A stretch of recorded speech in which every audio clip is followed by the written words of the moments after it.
Veibrannen der må justeres i ny og ne. Så jeg satser på at dette går bra.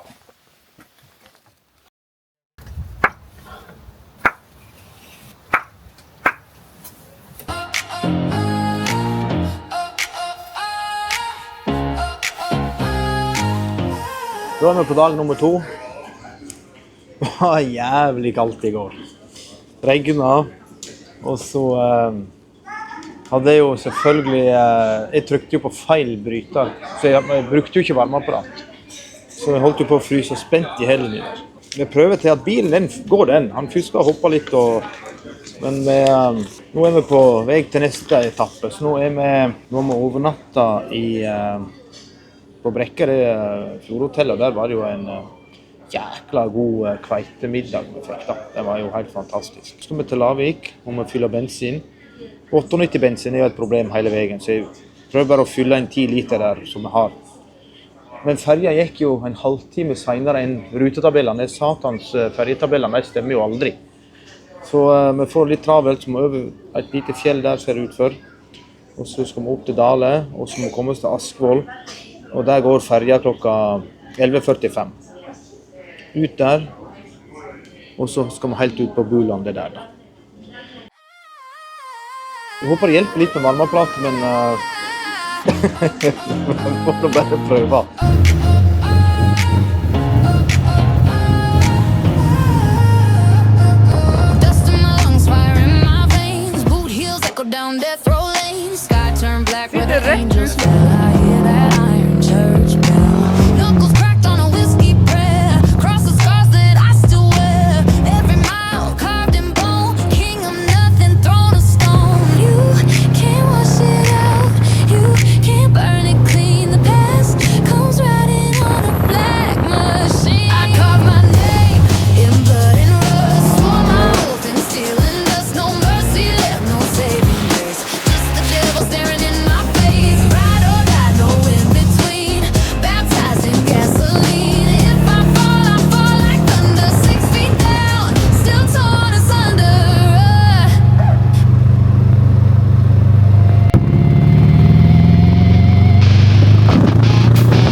Dag 2. Nå begynner det å komme seg her. Vi kom på hotell i går, da var vi så jæklig kalde og blaute, og ja, bilen fjuska. Fikk meg inn der på det fjordhotellet, tok en par kalde øl, og så begynte jeg å kikke litt på bilen da. Tok av lokket til rotoren til tenningen, og der var det noe eier inne, litt fukt. Startet den opp i dag, så fyrde den helt annerledes. Været var bedre, og når vi kjørte her nå i dag, jeg tror det er en av de aller beste kjørevegene jeg har kjørt, altså. Det skal jeg vise dere. Det her, det var kult. Det var rett og slett helt magisk. Skal vi se. Nå har vi kjørt Brekke da, der bodde vi på hotellet. Reiste vi i dag tidlig, tok med ferje herifra. Ferjen går jo aldri når de skal, så det står. Så det måtte vi vente litt lenger da. Lavik og så opp det fjellet her, og opp denne veien her til Dale. Det strekket her, det tror jeg må være et av de kuleste strekket jeg har kjørt noen gang. Ikke en jækla bil, masse hårnålsvinger, utkikkspunkt, fantastisk asfalt, skikkelig kule folk på bensinstasjonen der. Og bilen, nå begynte bilen å vakne seg. Nå fikk jeg teste, nå fikk jeg kjøre den sånn som skulle. Jeg fikk skikkelig luft i hjuleden på den. Og da det er helt noe annet, altså. Til Dale, bort til Askvoll. Nå er vi her, og så skal vi ta ferja ut her nå, helt ut på Bulandet da. Og der skal vi ut på bestilt thai-buffet på det fjordhotellet der. Hele turen er å ta den bilen her, helt ut i kysten. Oi, og så på thai-buffet. Det gleder meg jæklig, altså. Men nå begynner ting å vekse da. Nå begynner det å bli sånn som det skal bli. Altså det begynner å bli veldig trivelig. I går var ikke så trivelig. var nummeret, for jeg tenkte at faen, dette går ikke, jeg må bare snu. Og bilen var helt jævlig. Men nå merker jeg, og nå begynner jeg å like den. Jeg begynner å like den jævlig. Han begynner å gå skikkelig inn på med denne bilen her nå. Veldig tøff kjøreopplevelse. Skikkelig, faen, disse kartene, altså. Helvete. Ikke bare positivt, men drit i det. Så det bra. Så da er det ferdig neste da. Yes!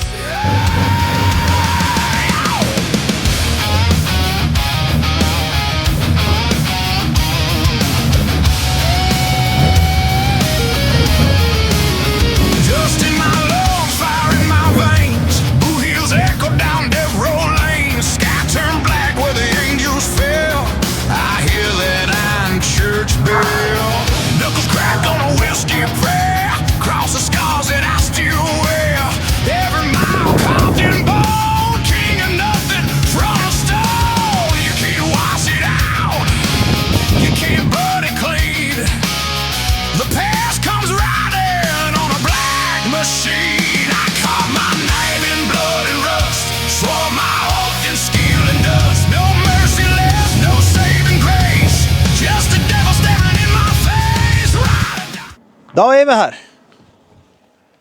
Nå er vi på Værlandet. Tok ferja. Det var en fantastisk temperatur her. Jeg var redd for at det skulle blåse som pokkeren, og skal vi kjøre litt utover nå da, og se, men her begynner da veien så, etter jeg har lest, ble prosjektert og begynte å planlegge i 1981, for å få veisambandet mellom øyene her da. Man har stått ferdig i 2003, han kostet 193 millioner. Og det har bygd bruer utover alt, så jeg har bare sett bilder av det, så nå gleder jeg meg skikkelig til å kjøre dette her. Jeg tror ikke det er mange land i verden som bruker 200 millioner. Og den gangen var mye mer penger enn i dag også, på å lage sånne veier utover her da. Det var helt konge. Bilen den blir bare bedre og bedre. Nå ser jeg kjørehandsker, og det er en god grunn til. For at det her rattet her, det skal jeg bytte ut. Det er lakkert treratt. Det er jo noe av det verste du kan prøve å kjøre fort med. Så der må vi få tak i et nytt. Han trenger justering. Men han går mye finere nå etter vi gjorde litt småtteri på han. Og så fant vi jo ut. Første dagen holdt vi på å fryse spent i hel. Og det bråket og ristet, og den veien den var så jækla trong og jævlig den første, at jeg var sikker på at det her, det var varmeapparatsvifta, men den er jo der. Så jeg skrudde jo på den, og det er jo kjølevifta til temperaturen på radiatoren som står i kø. Så vi hadde ikke på varmeapparat eller noe ting hele første dagen da. Og så selvfølgelig så hadde de jo pokker med sokkabroket inn i Askvoll, vet du. Så vi fikk korsine sokkabrøket. Pol hadde de der, det hadde ikke matbutikk da. Coop var nedlagt, og Kiwien skulle pusse opp, men det hadde pol. Jeg liker den innstillingen der. Så nå kan det ikke annet enn å bli bedre da.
Paint the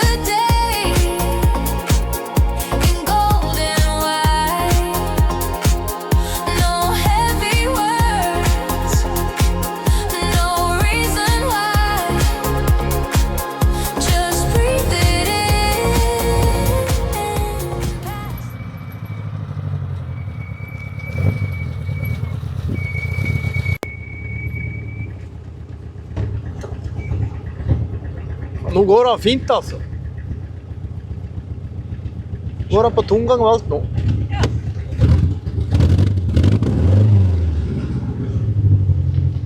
Med belte, kanskje? Ja, det.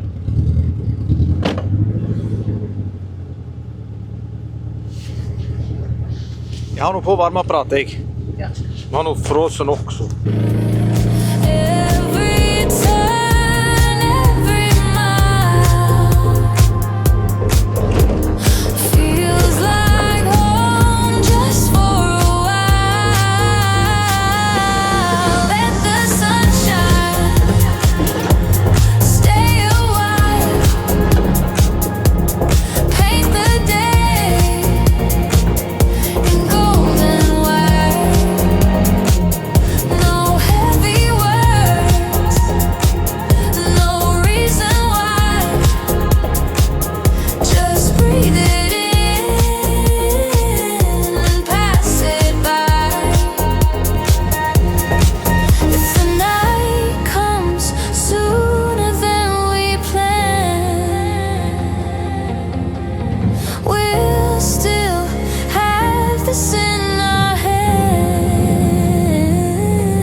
Morning light and open road. That's enough, that's all I know.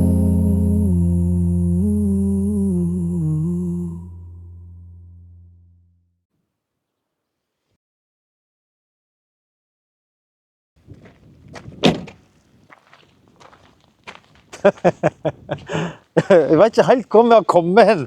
Dette var ikke planlagt. Det dieselleiren. Vi kan jo tenkte vi skulle gå litt da, for å se litt ut mot kysten der, men kanskje vi ser litt av kort der ute, men nå får vi heller bare snu.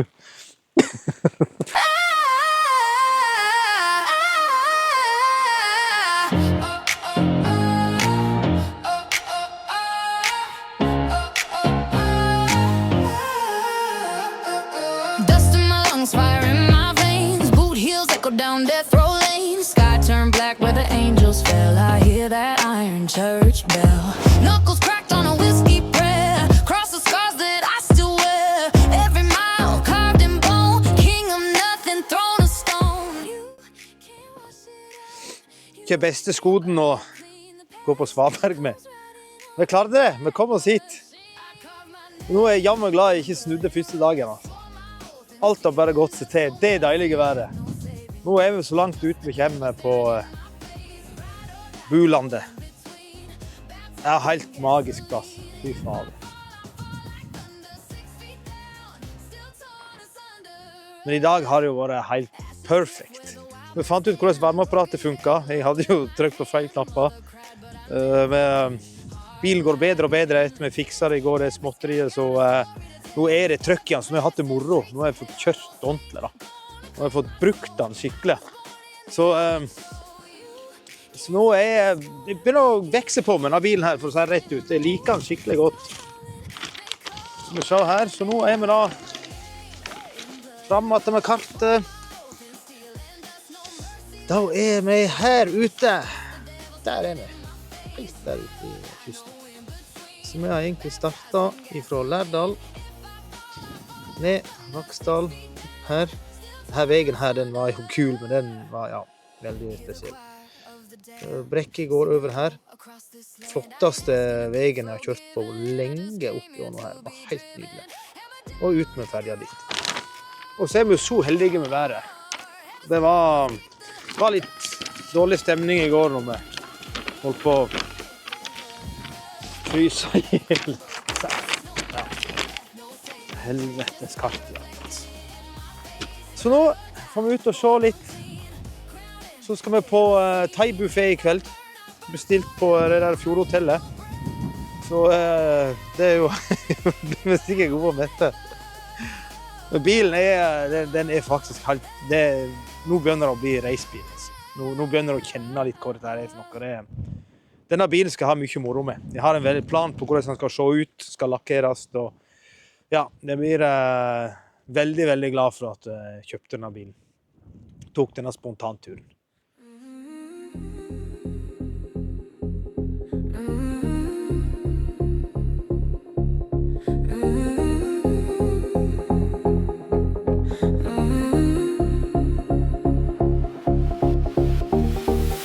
Dusty lights on an open road.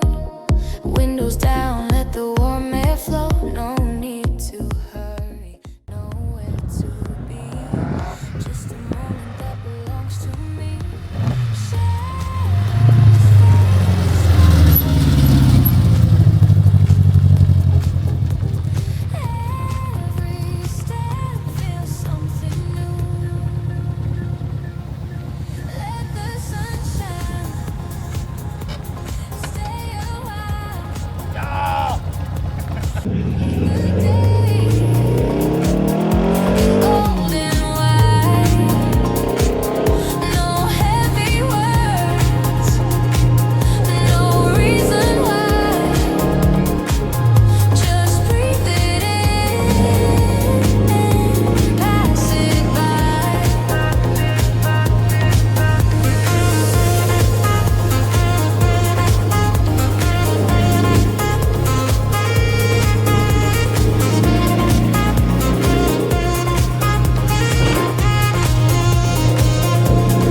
Men Johannes, den grillen er større enn din.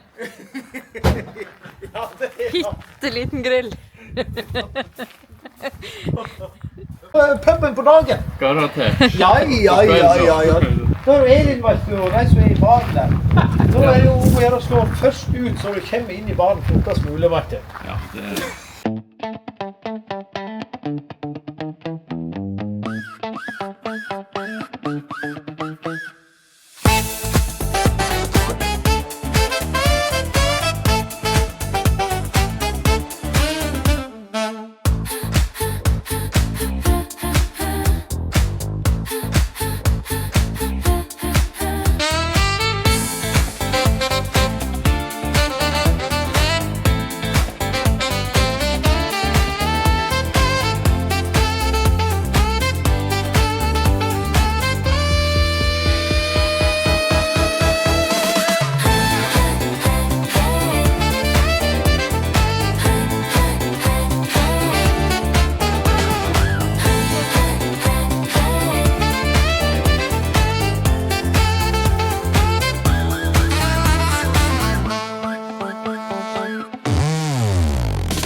Halloen!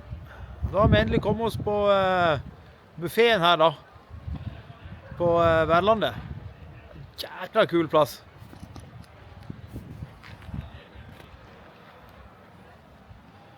Og så er det hotellet, det ligger der borte som er filmet her i stad, så det er gangavstand ned hit da. Her er det museum. Og bra med folk her også. Antagelig like før sesongen stenger da. Ny. Jeg hammer der, vet du.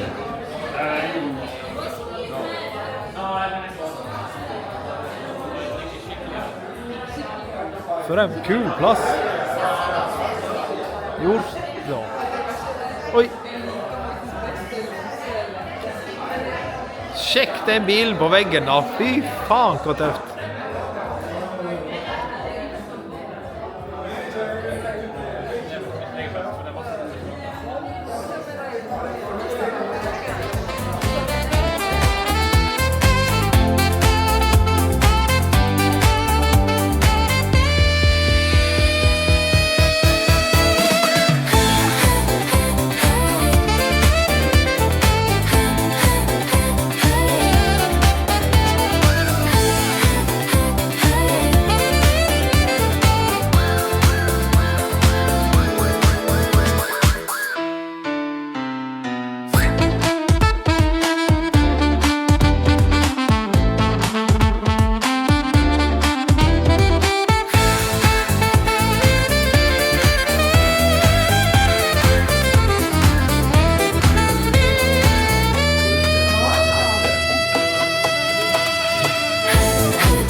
Parkere bilen, så blir det kanskje en par dager. Ikke det kjekt da?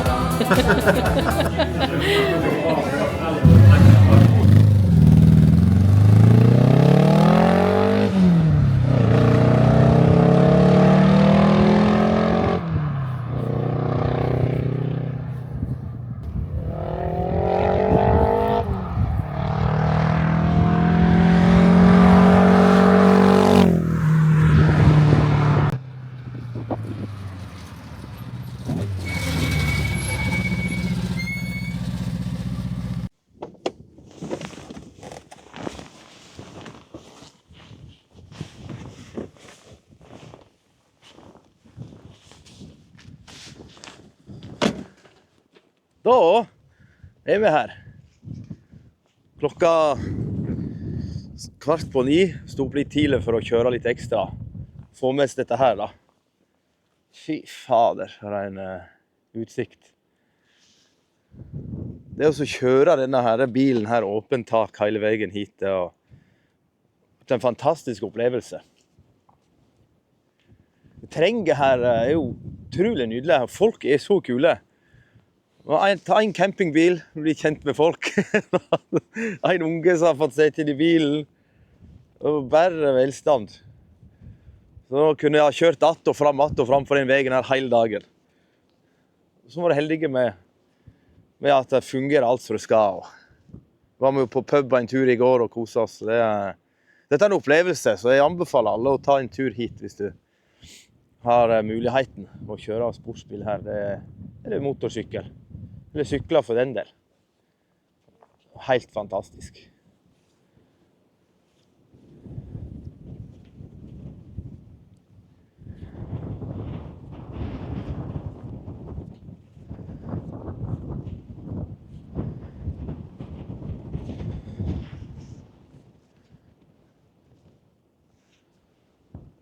Jeg har ikke lyst til hjem at jeg. Jeg må være en par dager til.